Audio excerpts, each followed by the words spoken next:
So I'm not really a horror movie person. I can count on one hand the amount of horror movies that I've seen in the theaters on one hand for my entire life. But I do think this movie did something different that made this movie watchable for me that a lot of other horror movies haven't been over the years.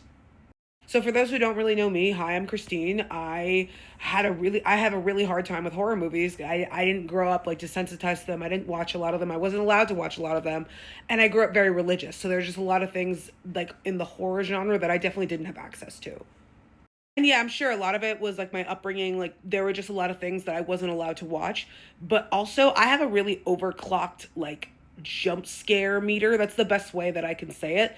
Like I'm one of those people like if you startle me mildly, I'm gonna feel it for a while. Like there's a story that a friend of mine liked to tell in high school where he sent me a jump scare once and I cried for half an hour. And my friends love me and they're able to like work around it, but at the end of the day, like they love horror movies and it does complicate movie nights a lot when we have to find like the jump scare page because Christina's gonna cry if she gets scared and if she gets startled without knowing that it's coming. And over the years I've gotten a lot better. Like I don't do movies with jump scares very well, but psychological horror I could sit through. Midsommar, Black Swan, hell fucking yes. So when this movie came out and everybody wanted to see it for movie night, they were like, "Hey Christine, you don't have to come with us, but it would be cool if you did." And I ended up going with them and it ended up being like a really good time. And I think part of the reason for that is one, I think that this is just an incredibly talented dog actor. Like, there were definitely times where I was just like, stop distressing that dog. And because we saw it in theaters and we got to see the director like talk about it afterwards, it turns out the dog wasn't distressed at all. They were just making like funny little noises at him and they were like, and he was just like staring at them and it just ended up coming across on the camera like a really emotionally evocative performance. So like aces shit right there.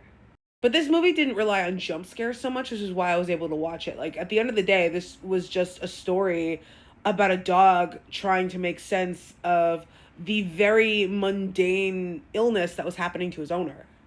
It looked like a possession or some kind of like spiritual paranormal thing because of the understanding of the dog, but as a human, we're like, no, that's just the dog's understanding of things.